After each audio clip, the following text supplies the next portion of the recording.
Happy birthday. Fikret.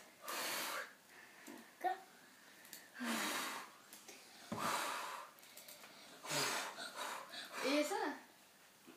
Eğil birazcık. Biraz aşağı in, biraz aşağı. Öyle değil annem. Aşağı in birazcık. İyi birazcık.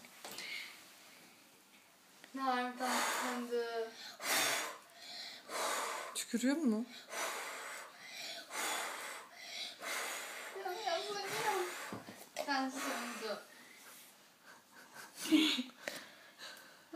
Hadi.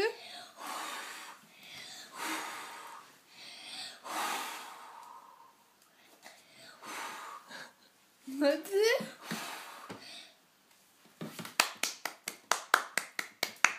Aa.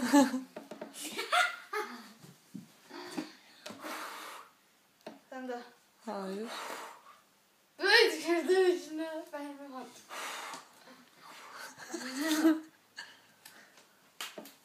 Bu sefer bitti. Tamam, hadi. Yeme. Kaç defa doğum günü yapacağız? Bu kadar. O kadar olmaz ki. Olur. Hayır. Güzel mi Dikkat? Evet çok güzel. Hadi. Güzeldi. Bence çıkmaz.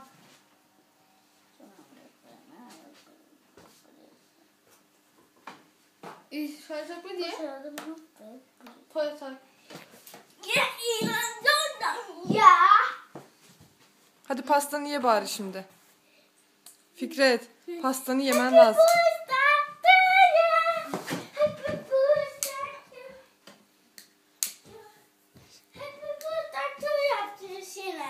Olmaz artık. Bitti. Hayır, olmaz artık.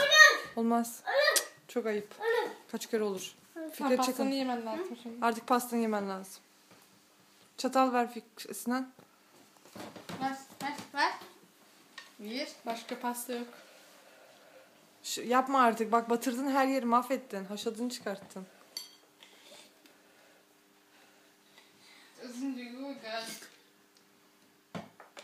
Pastanı yemen lazım artık.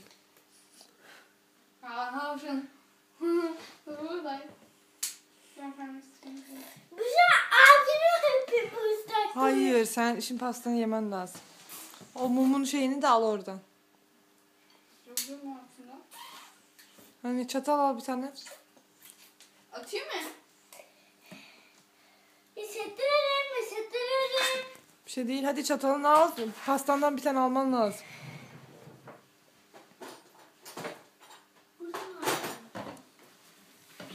Orada bravo.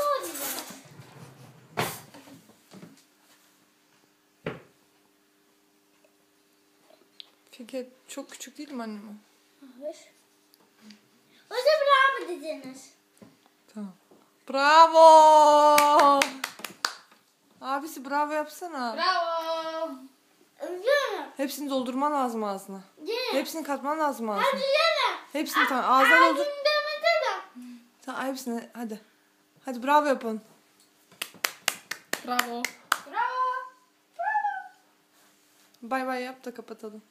Baba. Bay bay.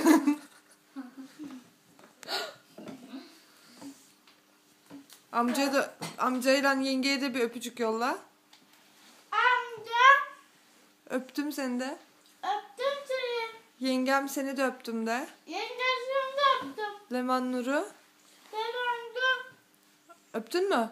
Öptüm. Mustafa abini. Resul abisini de öptüm. Babaanneni. Babaannesini de öptüm. Amcalarını. Amcasını da öptüm. Babanı.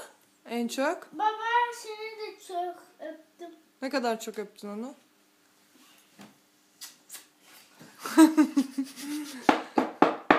İyi hadi bay bay yap bir daha. Bye.